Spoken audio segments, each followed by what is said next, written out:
eu fico vendo os ateus. Aí quando o cara vem, eu sou ateu, eu digo, que legal, cara. Aí, como que legal? Eu digo, porque só é importante para você, para Deus, tanto faz como tanto fez. É. O lugar onde tem mais ateu que eu conheço é dentro da igreja. Está cheio de igreja, de ateu. De gente que... Como você reconhece um ateu dentro da igreja? É por causa da insinceridade. Ah, Onde houver hipocrisia, não tem Deus. É simples assim. Esse povo me honra com os lábios, mas o seu coração está longe de mim, é o que diz o Senhor através do profeta Isaías. Ou como ele diz no profeta Malaquias, quem me dera houvesse alguém que fechasse as portas desse templo, para que parassem de cultuar o meu nome em vão, com hipocrisias e com mentiras, fazendo o meu nome associado ao ajuntamento solene na prática da mentira, na presunção e no supremacismo de pensarem que eu estou condicionado ao container religioso do templo que em meu nome eles erigiram, sem saberem ou sem quererem saber que os céus dos céus não me podem conter, mas que eu habito com todo aquele que seja quebrantado e contrito de coração. Olha que coisa mais maravilhosa. Eu habito com todo aquele que seja quebrantado e contrito de coração. Ainda prossegue dizendo algo mais chocante ainda. É Malaquias no capítulo 1, no final do capítulo 1, ele diz, porventura não sabeis que grande é o meu nome entre todos os povos e etnias da terra. Falando isso, a presunção dos israelitas, dos judeus, tinham se tornado o povo mais arrogante do mundo, achando que eles tinham domesticado Deus naquele templo. Como a gente vê hoje em Israel, no supremacismo religioso pavoroso, nojento, achando que a bênção de Deus a Abraão vai por osmose. Ao contrário, ela só existe onde houver sinceridade. Onde não há sinceridade, Deus está distante da insinceridade. Está mais presente na mesquita do nosso amigo Sheik aqui. Estive aqui com ele. Exato, naquele programa dia, especial. Amei o nosso querido, simples de coração, um homem bondoso, generoso, sem complexismos de nenhuma natureza, mas que me convidou para ir orar com ele. Eu estou em dívida, inclusive, com ele, eu quero ir lá, na mesquita dele, para nós orarmos juntos. E vou ter grande comunhão com ele, porque eu senti que ele tinha um coração terno, amoroso. Não tem nada a ver com doutrina, não tem nada a ver com quais sejam os sistemas religiosos. Deus habita com quebrantado e contrito de coração. E concluindo Malaquias, ele diz, ou não sabeis que em todas as nações da terra, no meio dos alienados que não sabem o meu nome, incenso é aceso a mim, e eu recebo a sinceridade do coração de todos aqueles que me cultuam com o coração quebrantado, porque eu habito com o quebrantado e com o contrito de coração em qualquer lugar do mundo. Então, oração, primeiro não é reza. Reza é uma mantra que a gente decora e repete, e Jesus foi contra isso. O Pai Nosso é uma reza ou uma oração? Pode se tornar uma reza ou pode ser uma oração.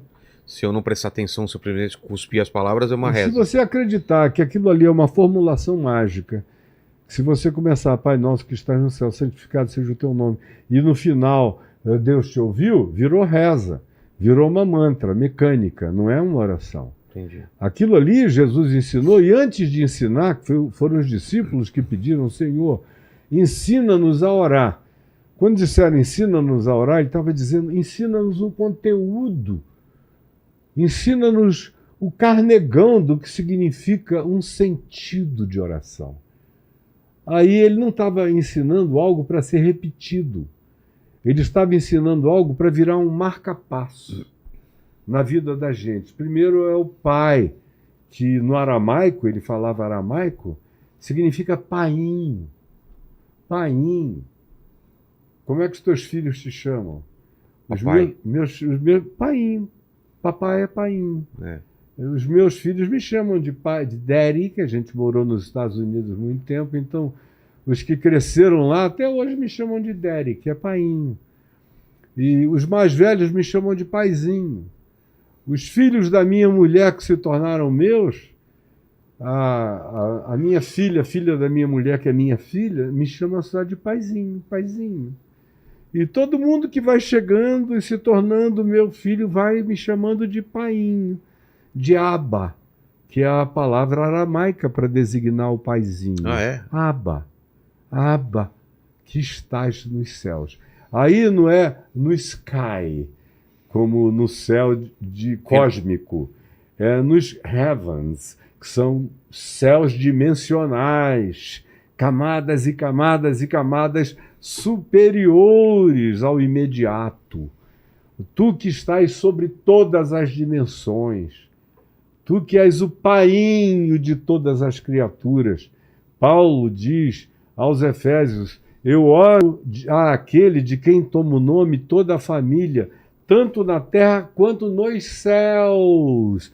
Aí inclui todas as categorias universais de todas as criações, de todas as criaturas, todas as coisas que procedem dele, e todas as coisas dele procedem. De modo que nele foram criadas todas as coisas, e todas as coisas são dele, para ele. Como Paulo diz, porque ele é pai de todos, está em todos, habita em todos, pois nele, ele falou lá no Areópago de Atenas, discutindo com os epicureus e com os estoicos, dizendo: pois como dizem os vossos poetas, pois dele também somos geração, porque nele nós nos movemos, existimos e respiramos. Ele é pai de todos, está em todos. Pai nosso, não é pai meu. Eu, quando digo pai nosso, eu acabo com o exclusivismo da possessão paterna, sendo só minha. Eu tenho que estender a minha consciência da paternidade de Deus sobre todos, até sobre aqueles que não sabem e que não creem.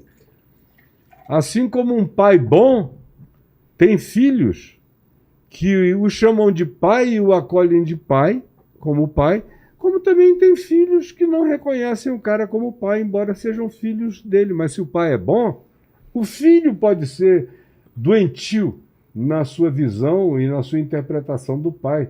Mas o pai que é bom não deixa de reconhecer seus filhos jamais, como a gente conversou aqui com o Marcos Lacerda naquele dia. Eu falei do filho pródigo, exato, que foi embora, mas o pai gastou todas as nunca o posses. desconheceu. Ele vinha longe, andrajoso, totalmente desfigurado, mas o pai o viu e foi na direção dele.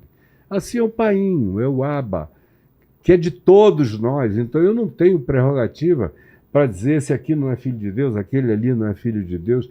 Quem faz isso já está pecando contra a oração e contra o Deus que é pai de todos. Ele é que sabe quem são os dele e sabe os que porventura no livre-arbítrio decidam até o fim não quererem ser dele. É uma coisa muito difícil. É o cara conseguir não ser de Deus até o fim. Porque até depois da morte você ainda tem chance de se encontrar com ele e se converter a ele.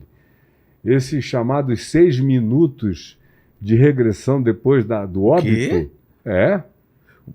Teu cérebro continua funcionando, meu amigo. Você tem uma chance de processar alguma coisa ainda. Tudo.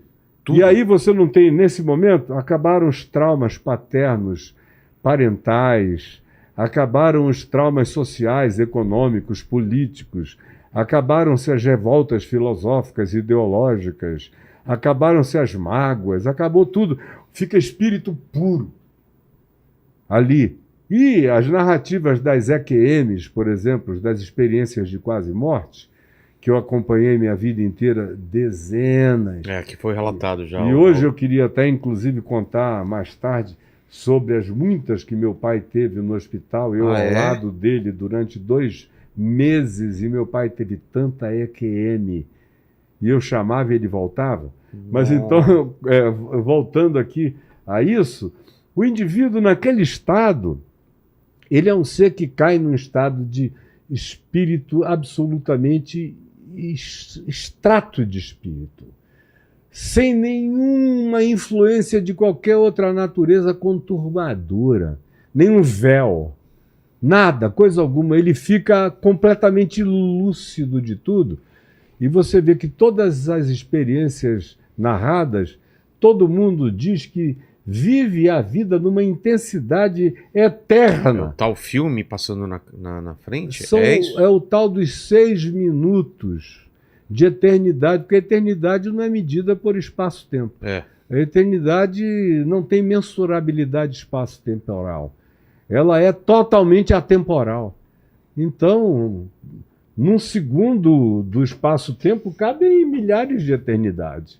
Aí o cara, a gente estudando mecânica quântica entende isso um pouco melhor. O cara ali, ele fica cara a cara com a eternidade de si mesmo, sem nenhum impedimento argumentativo contra a verdade, a justiça, a luz, e nenhum impedimento quanto a enxergar-se a si próprio. Ele pode ter morrido demente, com Alzheimer, pode ter morrido do que tenha morrido, mas ele terá aquele estado de espírito puro.